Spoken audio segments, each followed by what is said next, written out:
Гледате Дневникот на Сител. Во студиото со вас Иван Кузмановски. Добро вечер, ви благодарам што сте со нас. Ова се настаните кои го одбележаа денот. 250.000 записи пронајдени во телефонот на поранешната антикорупционерка. Татјана Димитровска седна на обвинителна клупа. Одбраната очекува ослободителна пресуда. Обвинителството ги има објавените пораки од комуникацијата на инспектори со собственикот на дискотеката Пулс, но и многу други, тврди Коцевски. Ветувања за функционални општини и критики за неисполнети проекти. Втор ден изборна кампања. Расте бројот на затруени од сендвичерницата во Штип. Епидемиолозите изолирале бактерија салмонела кај дел од пациентите. Последно предупредување од вработените во паркови и зеленило. Ако денеска не добијат плата, утре ќе го блокираат Скопје. Хамас го доби предлогот на Трамп. Израел веќе се согласи. Позитивни реакции и од меѓународната заедница. А во тема на денот вечерва интервју со претседателката Гордана Силјановска-Давкова. Останете со нас.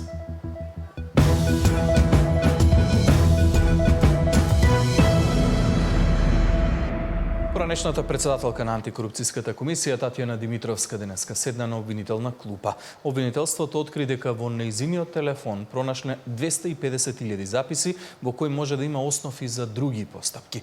Одбраната очекува ослободителна пресуда. Во судот беше Зоран Јаневски. Поранешната претседателка на антикорупцијска седна во обвинителна клупа. На Татјана Димитровска и се суди за оддавање службена тајна како и компјутерски криминал, бидејќи во нејзино име друг го полагал тестот за сертификат за државна тајна. Доказите за двете кривични дела беа пронајдени во нејзиниот мобилен телефон. Од јавното обвинителство велат дека се уште траел процесот на проверка на мобилниот на Димитровска, а дел од податоците откривале сомнежи и за други кривични дела. Се работи за околу 250.000 електронски записи од телефонот на претседателката, меѓутоа, сакам да ве известам заедно со колегата дека паралелно додека се врши анализата на податоците од телефонот, обвинителството превзема и други действија согласно закон, како што се прибавување на потребни податоци од надлежни институции, сослушување на сведоци по однос на одредени индиции кои што произлегуваат од овие податоци. Димитровска одговара за оддавање информации на Небојша Стојановиќ, за која антикорупцијска водела предмета подоцна беше обвинет во случајот Адитив. Според обвинението, екс-антикорупционерката не го полагала ниту тестот за сертификат за државна тајна. Тоа во нејзино име го направил ревизорот Миле Столевски, па и тој е обвинет за компјутерски фалсификат. Одбраната очекува ослободителна пресуда. Информациите споделени од Димитровска смета дека не биле службена тајна, туку јавни кои се говореле на седници, а сертификатот за државна тајна не се добивал од електронски тест, туку според проценката на Агенцијата за национална безбедност. Ние доставивме во меѓувреме докази кои целосно го дискредитираат обвинението против неа, и тоа докази од антикорупцијската комисија, извештај од 30 јули 2025 година со кој се потврдува тезата на одбраната дека не е остварено законско битие на кривичното дело оддавање службена тајна. Во случајот ќе се суди и на раководителката од ТЕЦ Неготино Билјана Петровска-Мантева, додека постапката за Борче Најдов ќе продолжи во склоп на случајот Адитив. Обвинителството бараше спојување со тој предмет и за другите обвинети, но судот го одби предлогот. На крајот на идниот месец на подготвително судско рочиште ќе се анализираат доказите, пошто ќе биде закажан и официјалниот старт на судењето за Димитровска и останатите обвинети. Зоран Јаневски, Сител телевизија. Државниот јавен обвинител Љупчо Коцевски вели дека обвинителството ги има пораките од комуникацијата на инспекторите од УЈП со собственикот на дискотеката Пулс, но и многу други, и по нив се постапува. Според обвинителот, судот е тој кој треба да одлучи дали е спорно судскиот процес да се води во Скопскиот кривичен суд. Од УЈП информираа дека ги суспендирале инспекторите кои го информирале газдата на Пулс пред инспекцијските контроли. За Кочани се води предистражна постапка и за други лица, има уште десетина инкриминирани действија, вели републичкиот обвинител Љупчо Коцевски. Покрај пораките на инспекторите на УЈП со сопственикот на дискотеката има уште многу пораки кои се предмет на истрага. Кои се лица и институции се опфатени во предистрагата, Коцевски не сме да објави, меѓутоа тврди дека јавните обвинители нема да пропуштат ниту едно действие. За пораките на инспекторите и газдата на Пулс знаело и обвинителството и судот и МВР, а биле пратени и до адвокатите. Вчера со разговор со обвинителите имаме стигнато докази дури во јули, откако е поднесено обвинението. Меѓутоа предистражна постапка не можеме да споделуваме никакви информации. Не можеме јавно да ги објавиме овие пораки затоа што се во предистражна постапка. Пораките, доказите кои што требаше да се објава во првиот предмет се дадени и на одбраната и на судот. Меѓутоа јавното обвинителство располага со многу други повеќе пораки и докази. Коцевски нема да ги коментира политичките изјави на премиерот дека не е задоволен од неговата работа, вели работел честно, законито и професионално. Дали очекува непристрасно судење, со оглед на тоа што инспекторот од УЈП кој се допишувал со газдата на Пулс е брат на вице-претседателката на кривичниот суд, Коцевски вели судот е надлежен за тоа, а тие како обвинителство за рекордно време поднеле обвинение. Можете да го поставите на судот, ние сме сепак странки, нашата задача ја завршивме во рекорден рок. Односно, еве и самите знаете, посочите ми предмет кој бил завршен за 2,5 месеца околу сложен. За случајот кој се води во обвинителството за организиран криминал, за полицајците поврзани со пожарот, според обвинителот, постапката трае подолго, бидејќи има дефицит на обвинители, а на тој случај работи само еден обвинител. Очекуваат наскоро да биде поднесено обвинение и за нив. Тамара Дичевска, Сител телевизија.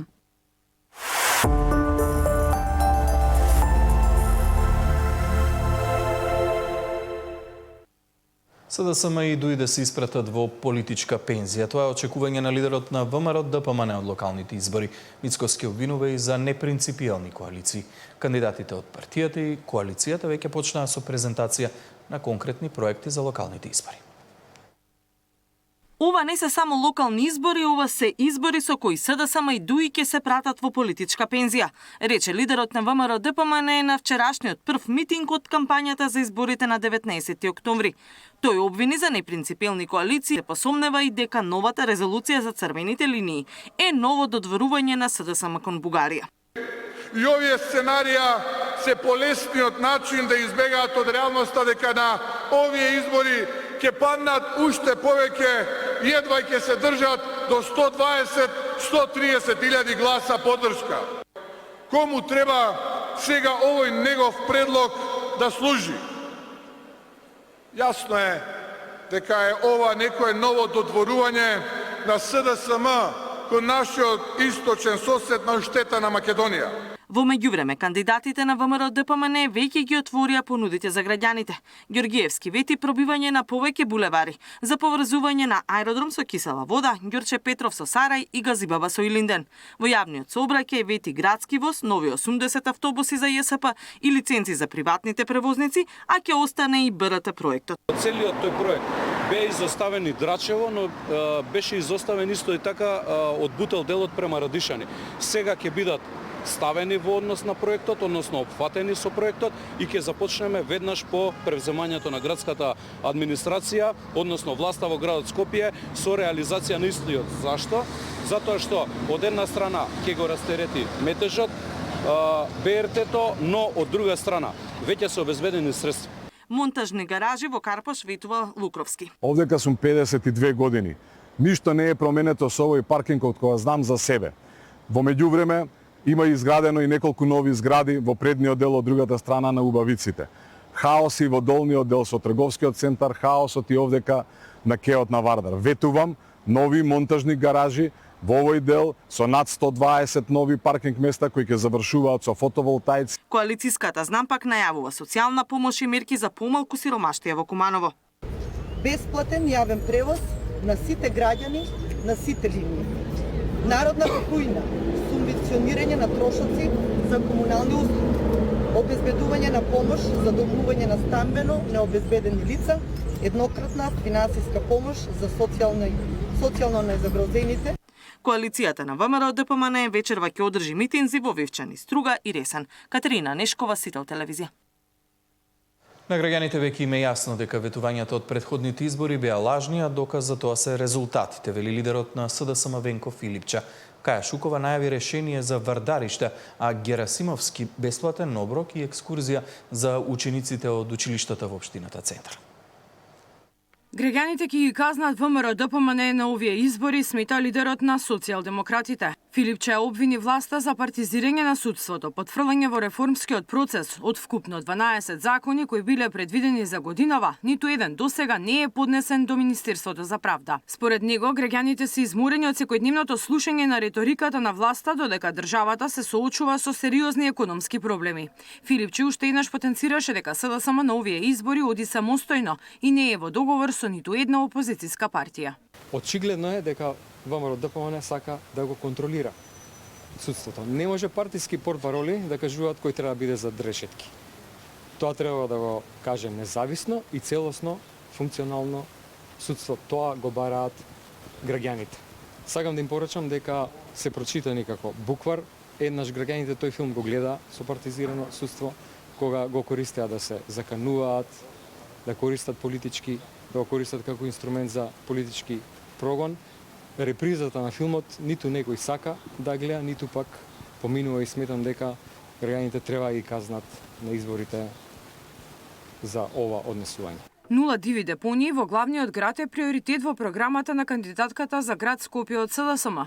Шукова од Вардариште најави дека во нејзиниот план е предвидено претоварната станица да биде повторно активна, со селектирање и искористување на отпадот како ресурс. Таа вели дека има решение и за палењето на отпадот на оваа локација. Она што ќе го собираме од кантите и контейнерите на ниво на град Скопје, што ќе собира комунална хигиена, тука дополнително ќе се прераспределува, ќе се селектира. И потоа тоа оди на реупотреба. Јас велам, отпадот мора да биде ресурс.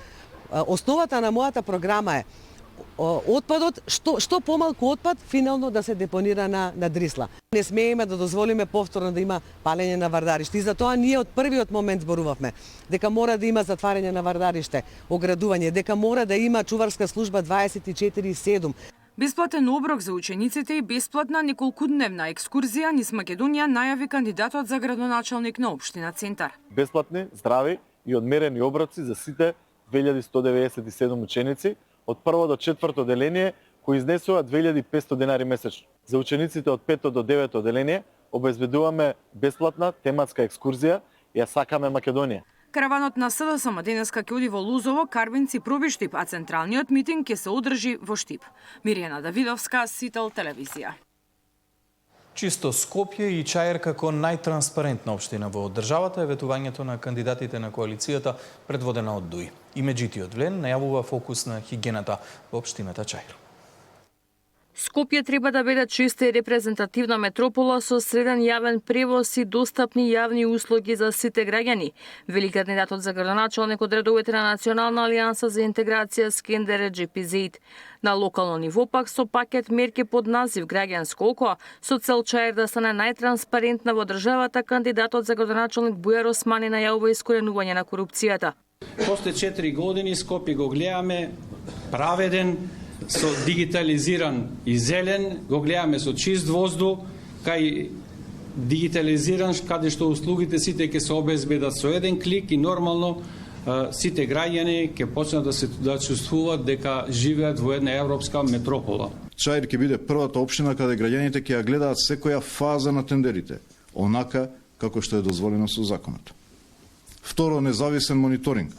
За прв пат целиот процес на избор на најповолен понудувач ќе биде под надзор на експерти и невладини организации специјализирани за корупција. Хаосот со хигиената во Чаир ќе биде приоритет за кандидатот за градоначалник на Вреди Изет Меджити.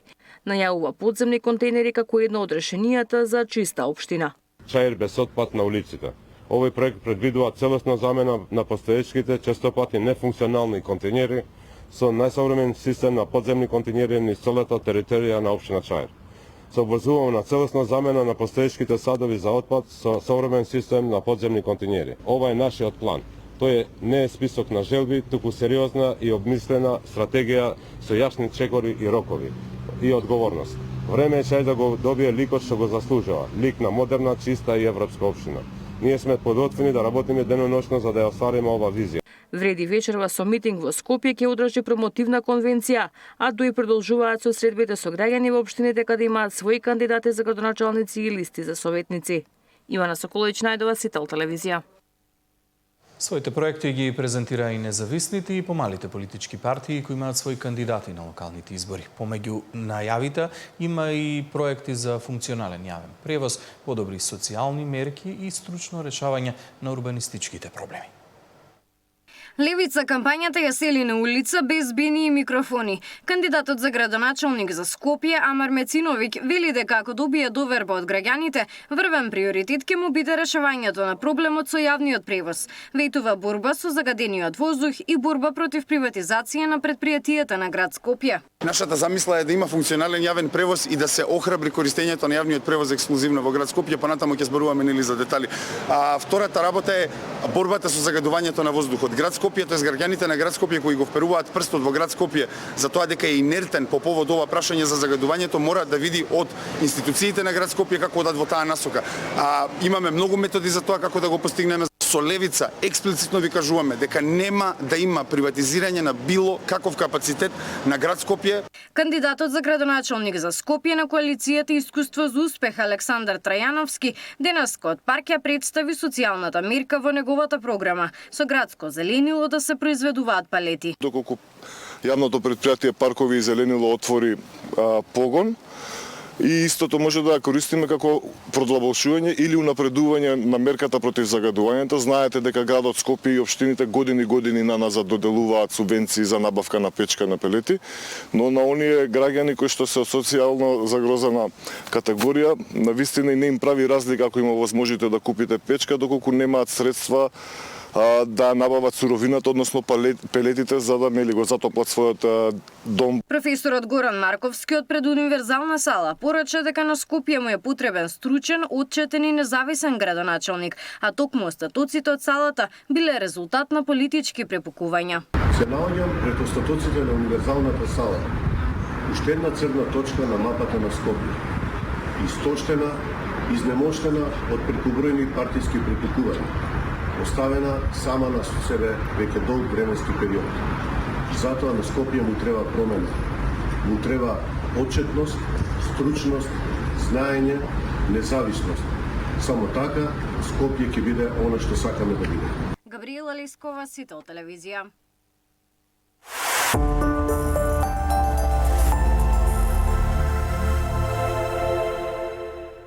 Председателката Силјановска по нова година очекува динамизирање на разговорите со Бугарија.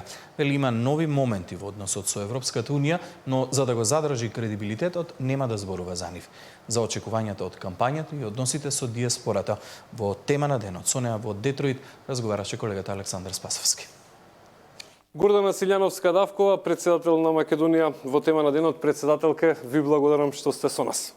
Ви благодарам за поканата. Во својот говор пред Обединетите нации рековте дека причините за блокадата на македонските интеграции се субјективни, но и националистички. Дали мислите дека во едни вакви услови имаме некакви шанси да напредуваме кон Брисел? Констатацијата со која што го почнавте разговорот води кон тоа дека да, би можело, зошто да не.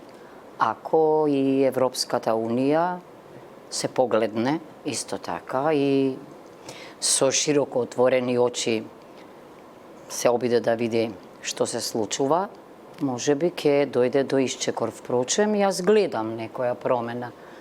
За мене е промена среде Софија, да чуете од господинот Антонио Кошта дека се потребни некакви гаранции. Да подсетам на каков подсмев најде тоа мое барање кај господинот Матарела минатата година, па и она што го спомена господјата фон дер Лајен, оклопот. Значи не е тоа веќе нешто што е нормална процедура, туку е консензусот се квалификува како оклоп. Јас не велам дека може преку ног да се смени, знам дека е потребен консензус, но тоа е исто така на линија на филозофијата на ЕУ. Оти филозофијата на ЕУ нас не привлекува и сите други. а таа е единство во различности или почитување на националниот и културниот идентитет во тој политички систем како систем на држави, нации и почитување на дигнитетот и интегритетот. Се разбира и домашни причини, јас споменав. Не треба да бегаме ние од причините врзани за копенхагенските критериуми, тие биле за сите, треба да важат и за нас. Меѓутоа, не можете да постигнете исчекор во исполнување на ирационални барања, бидејќи ирационалното нема основ. Тоа раѓа ново ирационално барање. Забележувам одредена доза на, ајде да речеме, дека сте оптимисти на некој начин, во време кога и премиерот најавува дека по нова година може да се очекува некое динамизирање на тој процес. Што може да се очекува по нова година и од каде овој ваш, ајде да го наречеме така, ке си дозволам благ оптимизам? Не можам јас, се разбира, пред новинарите да кажувам се што ми се случува, инаку ќе го изгубите кредибилитетот, но бидете сигурни дека не говориме ние напамет. Сигурно дека имало нешто за што сме зборувале, понекогаш дури и нашите предлози биле многу рационално прифатени од Европската Унија, но наидувале на зид на една членка на Европската Унија. Значи, решавањето е не само интерпартес, бидејќи тука веќе има линии, може ние колку сакаме да цртаме криви, прави, коси. Меѓутоа, линиите се исцртани во бугарскиот парламент, не во нашиот. Значи, Бугарија треба нешто да гарантира, не Германија, Бугарија. Значи, оттамо не очекувам не знам што, но исто така има цртежи и внатре во Европската Унија и она на што јас ги подсетувам секогаш европските политичари, а мнозина од нив ми се и колеги, се и правници, велам, добро, ова е политичката димензија, но има и правна. Сега без таа правна основа ЕУ не е ЕУ. Како мислите тоа да го направите? Нурнете се во својата креативност, и вие понекогаш и во безизлезни ситуации сте наоѓале креативни решенија. Се прави некој обид да се цртаат линии во нашиот парламент, црвени во овој случај. Уште пред да го видите предлогот на опозицијата на лидерот Филипче, рековте дека станува збор за апсурден предлог. Сега, предпоставам, веќе го имате и прочитано, видено. Дали останувате на констатацијата дека е тоа апсурден предлог за црвени линии кои што ние би ги граделе во нашиот законодавен дом? Апсолутно. Бидејќи веќе нема црвени линии. Линиите се веќе прегазени или избришани со гума.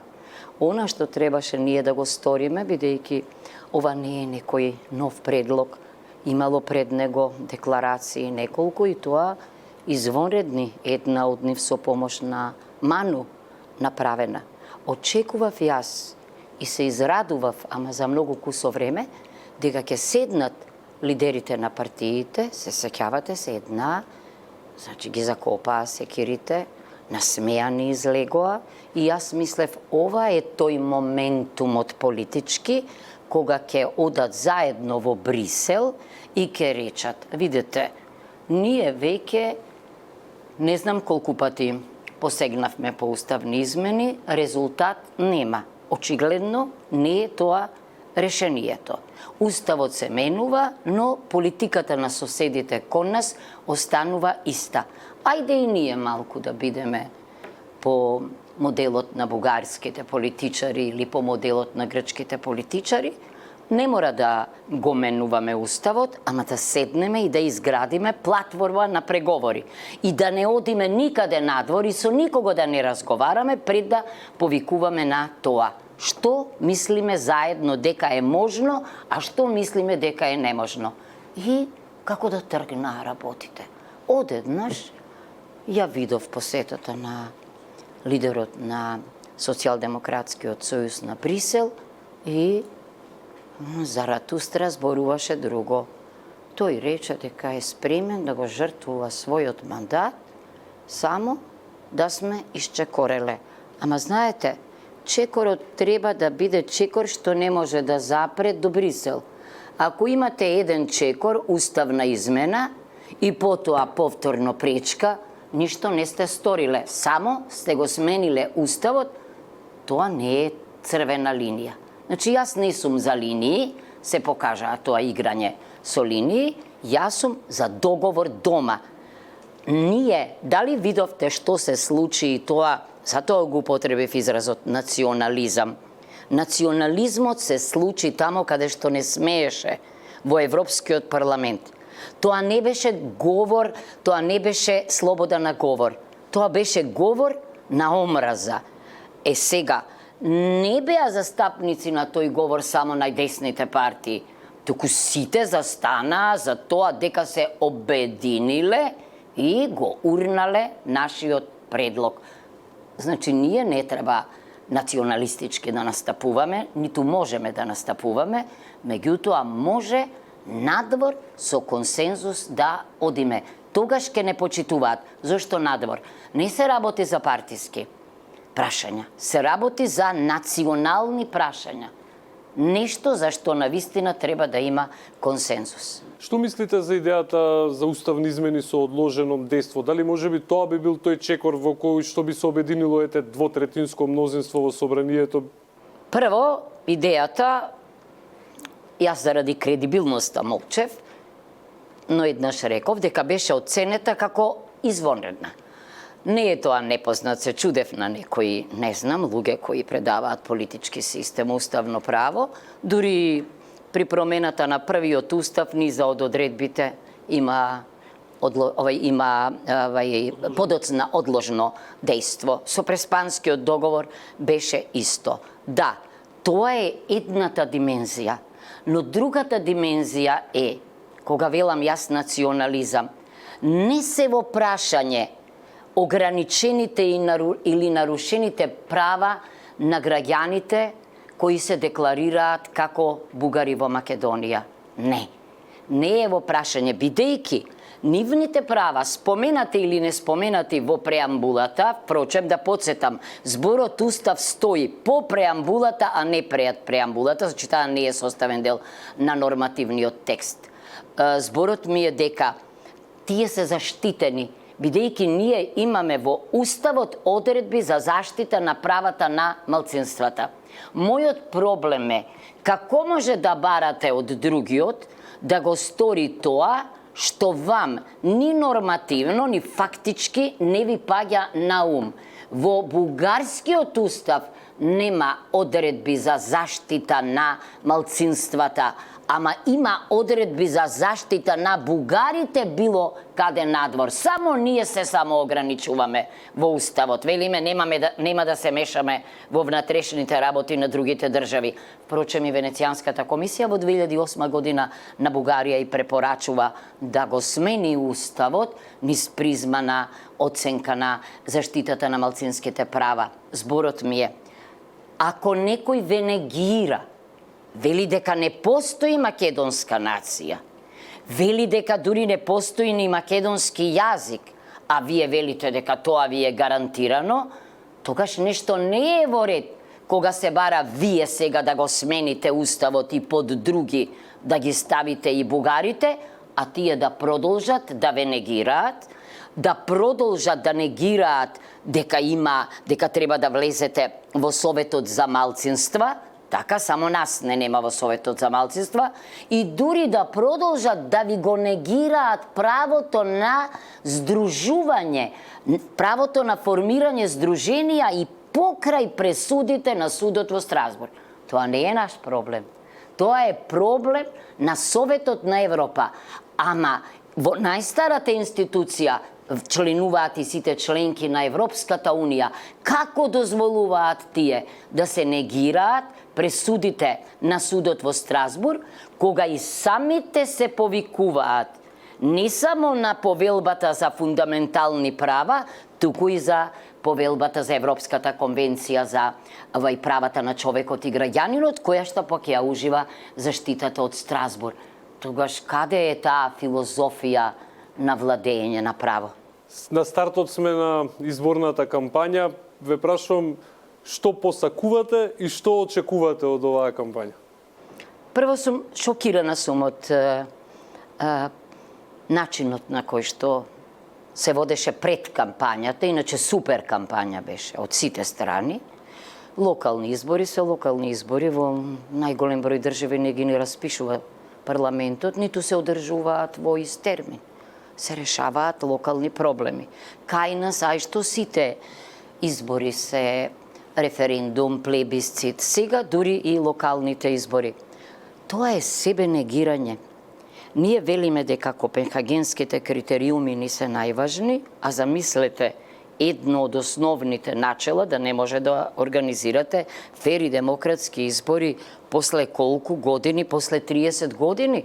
Јас верувам дека и Државната изборна комисија, и општинските изборни комисии, градската и избирачките одбори се способни да го менаџираат добро. Ние не сме добиле од ОПСЕ, од ИХР уште квалификација фери демократски избори, езоповски секогаш се изразуваат, добро менаџирани, добро спроведени, ама сигурна сум дека тоа е можно и добро за сите, и за тие во опозиција, и за тие на власт, што во спротивно ние не смееме, не ќе можеме ни да споменеме копенхагенски критериуми.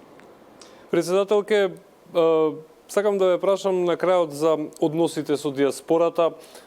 Бевте пречекана и во Њујорк, бевте пречекана и овде во Детройт. Во вашите говори дури препознав, па дури директно им се извинивте за досегашниот однос на државата, најавивте конституирање на Советот за диаспора. Врти ли Македонија нов лист во односот кон диаспората? Мора да сврти, а се уште не врти.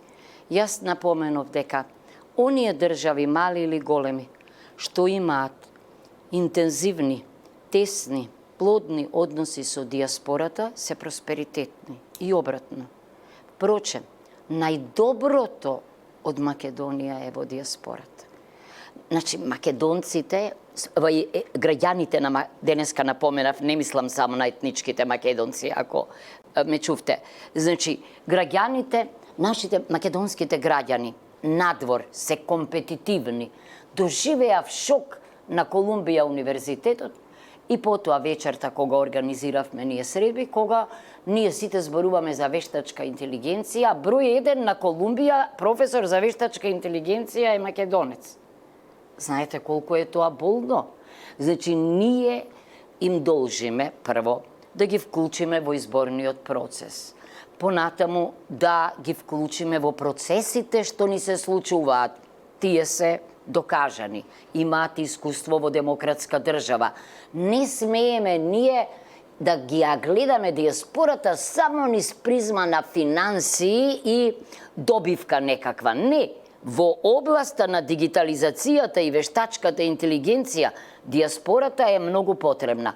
Ова што го направив јас овој пат некако на маргините, треба постојано да го правиме. Сите треба во западноевропските држави да си ја видиме диаспората.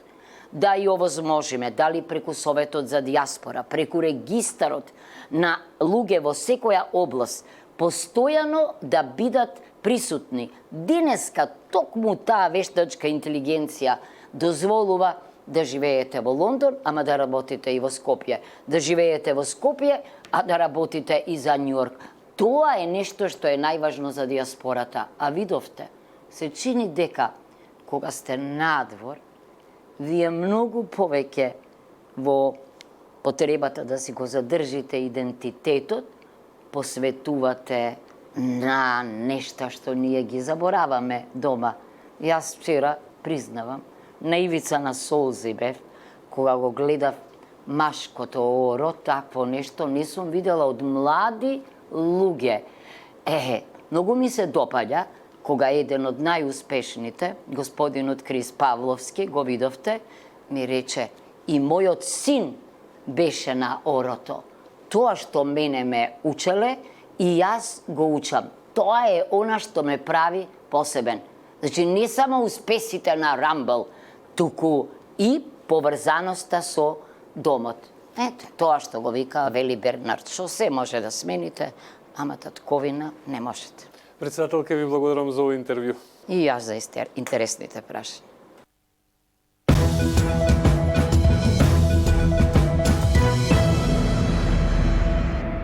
Расте бројот на затруени од сендвичерницата во Штип. Вкупно 17 средношколци пројавиле симптоми, а 5 се на болничко лекување. Два нови случаи незатруени од штипската сендвичара регистрира Центарот за јавно здравје. Бројот на ученици и вработени во средното стручно училиште кои имаат симптоми на труење од консумација на сендвич со пилешко и компири се искачи на 17. До сега се регистрирани 17 случаи, кај дел од нив од измете изолирана салмонела ентеритидис. Земени се 35 примероци од храна, вработени и работни површини и се пратени во лабораторија на Институтот за јавно здравје во Скопје, информира епидемиолог Светлана Живкова од Центарот за јавно здравје Штип. Резултатите од земените примероци се уште се чекаат од инфективното одделение при Штипска клиничка.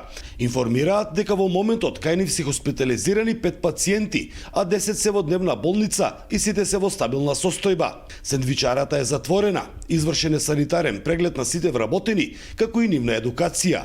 За Сител, Трајан Ристовски. Многодетните семејства мора да бидат прв приоритет за владата, вели Мицковскиот, и според премиерот со ваков наталитет за 20 години може да бидеме држава со само 1 милион жители. За формирање на многодетно семејство, граѓаните треба да имаат достоинствен приход кој Мицковски го уништи, реагираат од опозицијата.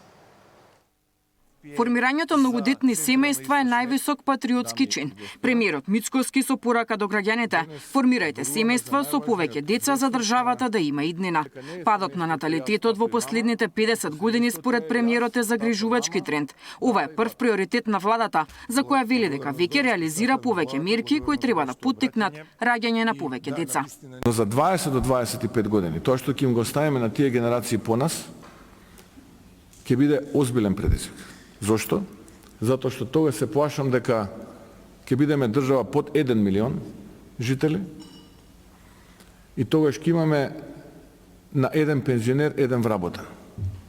Тоа значи колапс за пензискиот фонд, тоа значи колапс за здравствениот фонд.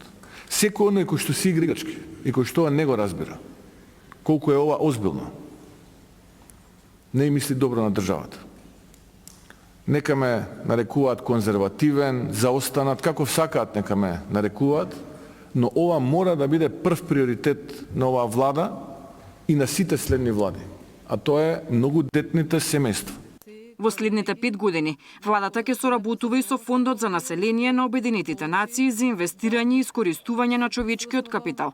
Македонија е прва држава од регионот која ја потпишува и спроведува оваа програма и покрај тоа што речи се и да нема земја во светот која не се соочува со старење на населението.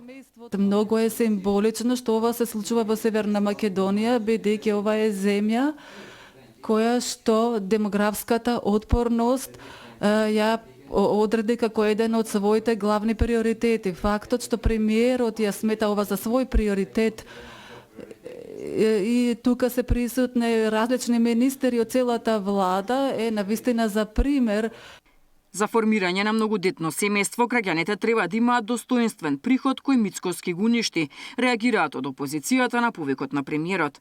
Знае ли Мицковски дека според последните статистики, дури 22% од децата живеат во сиромаштија? Наместо да работи на политики за зајакнување на стандардот, покачување на платите, обезбедување поддршка за мајките и жените, наместо да се бори со конкретни механизми за да ги мотивира младите брачни парови да имаат деца, тој им беседи за патриотизам. На Мицковски треба да му е јасно дека сите сакаат деца, но за да се имаат повеќе деца потребно е родителите да се чувствуваат сигурни, со стабилни приходи и да живеат во перспективна држава. Ништо од тоа не е Македонија на Мицковски во овој момент, велат од СДСМ. Деспина Тодоровска, Сител телевизија. Работените во паркови и зеленило и денеска не добија плата, па потврдија дека утре ќе го блокираат Скопје. Вработените во паркови и зеленило заедно со нивните колеги од Флораком и Луна утре ќе го блокираат цело Скопје ако и денеска не добијат плата. На денешниот протест испратија последно предупредување за исплата на платата за август. Доколку тоа не се случи, утре од 10 до 12 часот ќе го блокираат мостот Гоце Делчев, како и булеварите и Линден и Партизански одреди. Првиот човек на Суткос однапред им се извини на граѓаните за сообраќајниот хаос кој би настанал заради блокадите, но замоли за разбирање, бидејќи, како што рече, над 650 работници освен што немаат плата. Од утре ќе останат и без здравствено осигурување. Од страна на град Скопје е префрлена одредена сума на пари. Таа е моментално во Трезор, некаде по нашите информации околу 23 милиони, меѓутоа се уште не достигаат пари за исплата на августовската плата, некаде околу 25 милиони денари. Тоа е сума која што е потребна само за исплата на платите на вработените во ОИП Паркови зеленило Скопје и покрај оваа сума се потребни дополнителни средства за исплата на платите во доелите Флораком и Луна.